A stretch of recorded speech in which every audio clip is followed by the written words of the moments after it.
नमस्कार किसान साथियों, नवंबर का महीना आ चुका है और पूरे देश का जो टेम्परेचर है वो 32 डिग्री सेल्सियस से नीचे आ चुका है। तो मतलब ये है मेरा कहने का कि पूरे देश में अब गेहूं की बिजाई करने का सही समय आ चुका है। ऐसे बहुत से राज्य हैं जहां पे 32 डिग्री से टेम्परेचर नीचे आ चुका है और वो अगेती गेहूं की बिजाई कर चुके हैं, और ऐसे बहुत से प्रदेश है जहाँ पे अब 32 डिग्री से टेम्परेचर नीचे आया है तो वो लोग अपने खेतों को तैयार करके गेहूं की बिजाई करना स्टार्ट कर रहे हैं। आज इस वीडियो में हम बात करने वाले हैं कि अगर जब आप गेहूं की बिजाई करने जा रहे होते हैं, खेत तैयार कर रहे होते हैं, तो आप लोगों को कौन कौन सी बातों को ध्यान रखना चाहिए जिससे आप लोग गेहूं का बहुत ताबड़तोड़ उत्पादन प्राप्त कर सकें। साथ में हम इस बारे में भी बात करेंगे किसान भाई ऐसी कौन सी गलतियां कर देते हैं जिससे उनके उत्पादन में गिरावट आ जाती है। साथ में हम लोग बात करेंगे कि वैज्ञानिक पद्धति से कैसे गेहूं की फसल लगाई जाए जिससे हम लोग बहुत अच्छा उत्पादन प्राप्त कर सके और अपनी फसल में आने वाली बीमारियों की रोकथाम कर सके, कीटों का रोकथाम कर सके, खरपतवारों का रोकथाम कर सके। आज इस बारे में इस वीडियो में हम बात करने वाले हैं। तो नमस्कार किसान साथियों, आप सबका स्वागत है हमारे यूट्यूब चैनल किसान वाला जंक्शन में। अगर अभी तक आपने हमारे चैनल को सब्सक्राइब नहीं किया है तो सब्सक्राइब कर दीजिए। साथ में अगर आप लोगों को वीडियो अच्छी लगती है तो इसको दूसरे किसान साथियों के साथ ज्यादा से ज्यादा शेयर करिए, लाइक और कमेंट करना ना भूलें। किसान साथियों, आज इस वीडियो में हम बात करने वाले हैं उन 4-5 सावधानियों के बारे में जिनको आप सावधानियां अगर बरतते हैं तो आप लोग गेहूं की फसल से बहुत शानदार और ताबड़तोड़ उत्पादन प्राप्त कर सकते हैं। सबसे पहले हम बात करते हैं उस गलती के बारे में जो लगातार किसान साथी करते चले आ रहे हैं। ऐसे किसान साथी हैं जो फसल चक्र को नहीं अपना रहे, एक ही खेत में लगातार बार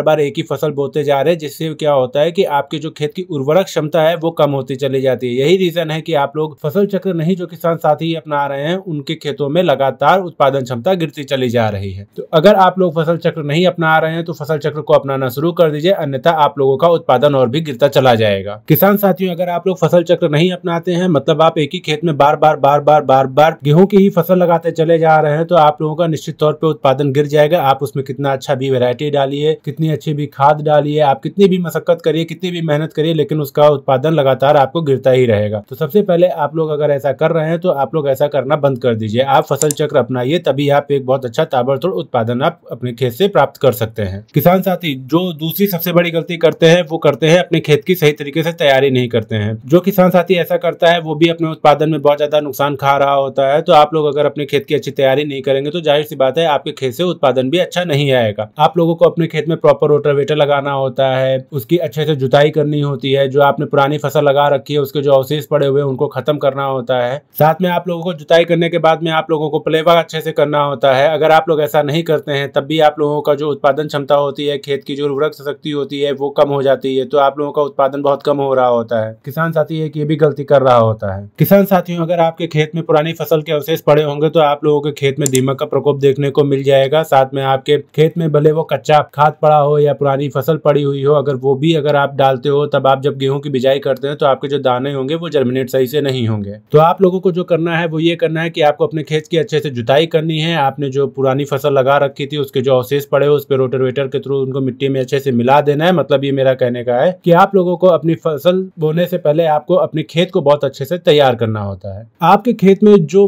अवशेष पड़े हुए हैं पुरानी फसल के, उनको डिकम्पोज करने के लिए आप लोग जब अपने खेत में पलेवा करने जा रहे होते हैं तो आप लोगों को 20 से लेकर 50 किलो तक यूरिया को अपने खेत में छिड़क देना होता है, जिससे आपकी जो पुरानी फसल होगी वो डिकम्पोज हो जाएगी। तो किसान साथी, आप लोगों को ये गलती भी नहीं करनी है। अब बात करते हैं तीसरी गलती के बारे में जो हमारे देश में लगभग 90% किसान साथी कर रहे होते हैं। वो गलती है जो हमारे किसान साथी हैं वो संतुलित मात्रा में अपने खेत में उर्वरक नहीं दे पाते हैं, मतलब संतुलित मात्रा में खाद नहीं दे पाते हैं। वो लोग या तो डीएपी दे देते हैं या सिंगल सुपर फास्फेट अपने खेतों में दे देते हैं। लेकिन किसान साथियों, हमारे खेत में गेहूं की फसल में जब हमें फास्फोरस की जरूरत होती है तो डीएपी और सिंगल सुपर फास्फेट से तो हम लोग कवर कर लेते हैं। मतलब ये है मेरा कहने का कि गेहूं की फसल में फास्फोरस की बहुत ज्यादा आवश्यकता होती है, तो आपको शुरुआती चरण में ही आपको फास्फोरस पूरी मात्रा में आपको अपने खेत में दे देनी होती है। अगर आप लोग डीएपी देने जा रहे हैं तो आप लोगों को पर एकड़ के हिसाब से मैं बताऊं तो 50 किलो पर एकड़ के हिसाब से आपको अपने खेत में डीएपी को देना होता है। इसके बाद जो दूसरा उर्वरक आता है वो आता है नाइट्रोजन की। हमारे किसान साथी ऐसे बहुत से लोग हैं पूरे देश में जो कि शुरुआती चरण में नाइट्रोजन की पूर्ति नहीं करते हैं। देखिए किसान साथियों, अगर आप लोग डीएपी डालते हो तो डीएपी के माध्यम से तो कुछ मात्रा में नाइट्रोजन हमें मिल जाती है, लेकिन जब हम अगर सिंगल सुपर फास्फेट डाल रहे होते हैं तो उसमें नाइट्रोजन की मात्रा नहीं मिल रही होती है। अगर आप लोग सिंगल सुपर फास्फेट डाल रहे हैं तो, या फिर अगर आप डीएपी भी डाल रहे हैं तो आप लोगों को 20 किलो पर एकड़ के हिसाब से यूरिया को अपने बेसल डोज में दे देना चाहिए, ताकि जैसे ही हमारी गेहूं की फसल जर्मिनेट हो तो उसको शुरुआती चरण में ही नाइट्रोजन मिल जाए और 20 से 25 दिन बाद जब हम लोग सिंचाई कर रहे हो तब तक उसका जो ग्रोथ है बहुत अच्छे से चलता रहे। इसके बाद जो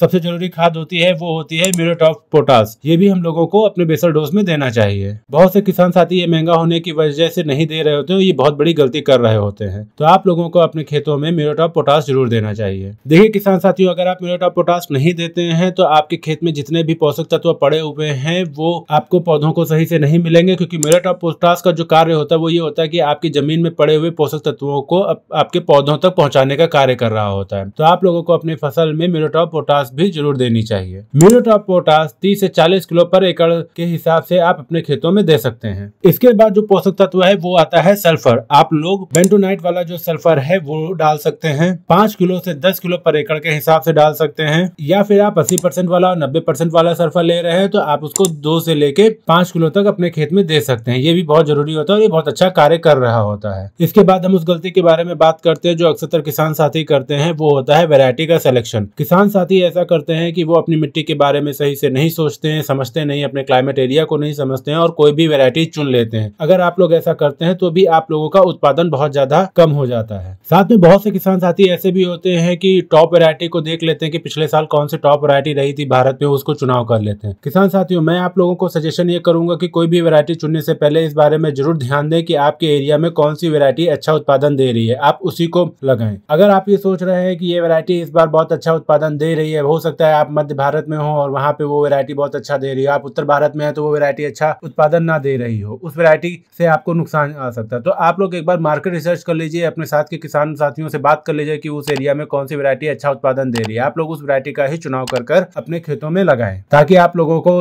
गेहूं की फसल से बहुत अच्छा उत्पादन प्राप्त हो सके। इसके बाद में एक और गलती किसान साथी करते हैं जिसकी वजह से उनके उत्पादन में बहुत ज्यादा नुकसान आ जाता है। उनकी फसल पीली पड़ जाती है, फसल कम हो जाती है, गिर जाती है, बहुत सारा प्रॉब्लम आता है। जब पाला आता है, ओस आता है तो फसल में पीलापन आ जाता है, फंगस वाली बीमारियां आ जाती हैं और भी बहुत सारी बीमारियां आ जाती हैं। उसके पीछे जो रीजन होता है वो होता है कि किसान साथी अपने बीजों को सीड ट्रीट नहीं करता है। हाँ किसान साथी, अगर आप लोग अपने बीजों को सीड ट्रीट नहीं करते हैं तो आप लोगों को इस तरीके की समस्या देखने को मिल जाती है। तो गेहूं की बिजाई करने से पहले आप लोगों को अपनी सीड को जरूर ट्रीट कर लेना है, उनका उपचार जरूर कर लेना है, ताकि आपकी फसल में इस टाइप की समस्याएं ना आए। सीड ट्रीट करने के लिए आप लोग थेरम का उपयोग कर सकते हैं। साथ में आप लोगों को एक इंसेक्टिसाइड का भी उपयोग करना होता है सीड ट्रीट करने के लिए। सीड ट्रीट में इंसेक्टिसाइड का जो उपयोग होता है वो इसलिए होता है कि आपके अगर खेत में दीमक होगी या फिर नेमेटोड होगा या किसी भी तरीके का इंसर्ट होगा, वो वहीं पे रुक जाएगा। और आप लोग इंसेक्टिसाइड में जो गाउचू के नाम से आता है या और भी बहुत सारे आते हैं मार्केट में, आप लोग उनका उपयोग कर सकते हैं। किसान साथियों, अगर आप लोग अपने बीजों को ट्रीट करते समय इनका उपयोग करते हैं तो जो आपकी जब बीज जर्मिनेट होंगी तो इनकी जो जड़ें होंगी वो ज्यादा नीचे तक जाएंगी। आपके खेत में किसी तरीके का इंसर्ट नहीं होगा, तो आपके जो खेत की जड़ें होंगी वो एकदम सफेद होंगी, हेल्दी होंगी, जिससे आपका पौधा बहुत अच्छा चलेगा और आगे चल के बहुत अच्छा उत्पादन आपको दे रहा होगा। तो आप लोगों को ये कार्य भी अवश्य करना चाहिए। इसके बाद जो गलती आती है वो आती है कि किसान साथी अपनी गेहूं की बिजाई करते समय सीड रेट सही नहीं रखता है, जिसकी वजह से क्या होता है, उत्पादन भी कम हो रहा होता है और उसको आगे चल के अपनी फसल में अलग अलग टाइप की बीमारियों को भी देखने को बहुत ज्यादा मिल रही होती है। किसान साथियों, अगर आप लोग अपनी गेहूं की बिजाई करने जा रहे हैं तो कितनी रिक्वायरमेंट होती है आपको सीड की, ये जरूर पता होना चाहिए। पर एकड़ के हिसाब से आप कितना सीड ले जाना है अपने खेतों में बिजाई करने के लिए, ये जरूर आवश्यक होता है आपको पता करना। देखिए किसान साथियों, अगर आप लोगों के खेत में बहुत ज्यादा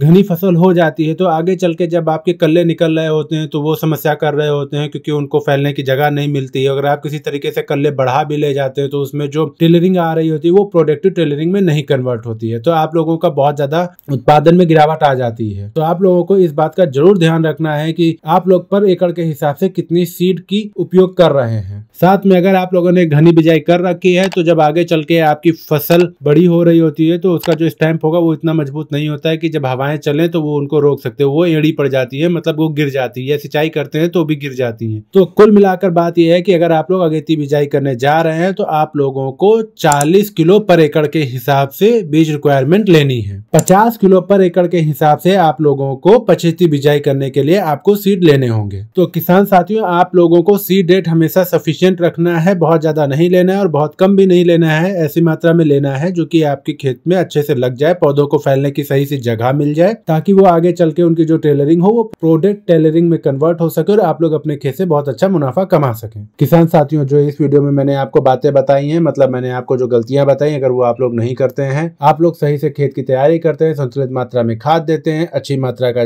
बीज चुनते हैं और बीज को सही सही से ट्रीट करते हैं, सही मात्रा में आप बीज को अपने खेतों में बोते हैं, तो आप लोग निश्चित तौर पे आप गेहूं की फसल से बहुत अच्छा उत्पादन प्राप्त कर सकते हैं। लगभग 90 कुंतल तक तो आप लोग अपने खेत से निकाल सकते हैं। अगर आप लोगों को इस वीडियो में दी गई जानकारी अच्छी लगी है तो वीडियो को लाइक करें, कमेंट करें और दूसरे किसान साथियों के साथ में ज्यादा से ज्यादा शेयर करें, ताकि वो भी इस वीडियो को देखकर लाभ उठा सकें। और साथ में अगर अभी तक आपने हमारे चैनल को सब्सक्राइब नहीं किया है तो चैनल को सब्सक्राइब कर लें। धन्यवाद।